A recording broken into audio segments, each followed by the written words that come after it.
Semangat pagi anak-anak, kembali kita bertemu dalam pembelajaran yang karena sesuatu dan lain hal kita harus tinggal di rumah,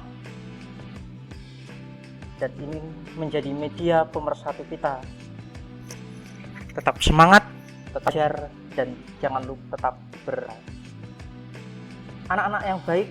Tema yang akan kita bahas pada hari ini adalah menghormati milik orang lain. Tema ini khususkan untuk anak-anak yang saat ini duduk di kelas 4 SD.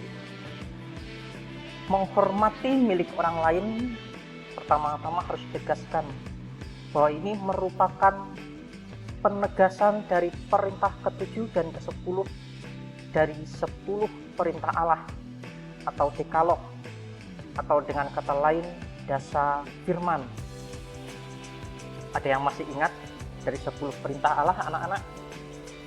Di mana diterimanya, dalam rupa apa diterima, siapa yang menerima, bangsa mana dekalog itu diturunkan.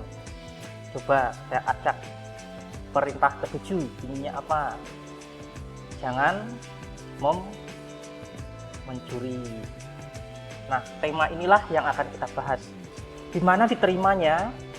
Diterimanya di Gunung Sinai. Dalam rupa apa? Dalam rupa 2 log batu. Siapa yang menerimanya?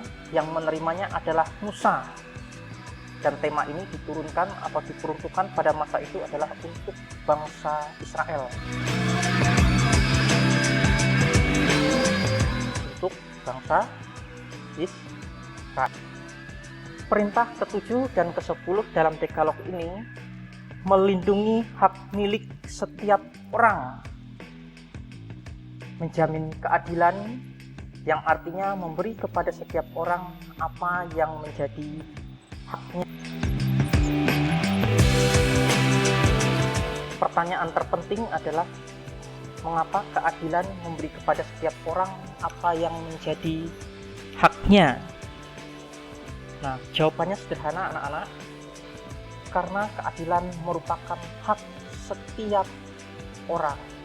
Jadi keadilan adalah hak setiap orang.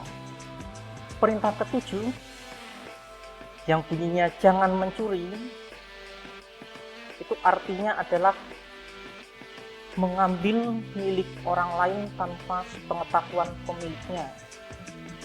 Dan tindakan mencuri muncul dari adanya keinginan memiliki barang milik orang lain. Santo Paulus menegaskan demikian anak-anak berkaitan dengan perbuatan mencuri itu.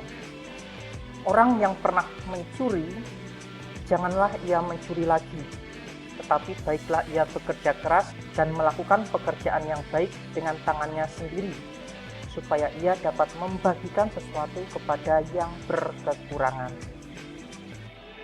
Lebih kerasnya lagi, Paulus menegaskan demikian. Kalau seseorang tidak mau bekerja, janganlah ia makan.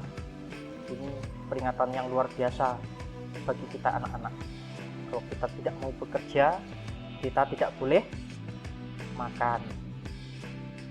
Dari ringkasan yang sederhana tadi, kita harus menyimpulkan anak-anak bahwasanya mencuri, apapun cara dan bentuknya, adalah perbuatan dosa. Setiap orang harus bekerja supaya ia dapat hidup. Karena apa? Karena Tuhan menghargai orang yang bekerja dengan sungguh-sungguh. Dengan bekerja, kita berarti memuliakan nama Tuhan. Tuhan memuliakan setiap orang yang bekerja dengan baik dalam namanya. Karena itu anak-anak, hargailah milik orang lain agar tercipta kedamaian di muka bumi. Belajar, bekerja, berdoa. Jadikan hidupmu mulia di mata Allah dan di mata sesama. Bekerja dengan baik, belajar dengan baik, berdoa dengan baik, itulah yang menjadikan manusia bermakna bagi sesamanya. Satu hal yang perlu kita garisi anak-anak, dengan adanya peristiwa ini, mengajarkan kepada kita untuk berelasi lebih baik dengan sesama. Hormatilah milik orang lain, tidak mengambilnya secara paksa, karena dengan mengambil secara paksa apa yang menjadi milik orang lain dapat dikategorikan atau disebut dengan kata mencuri.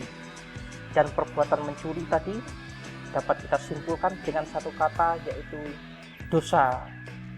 Jadi anak-anak, jangan mau berbuat dosa dengan melakukan perbuatan mengambil milik orang lain.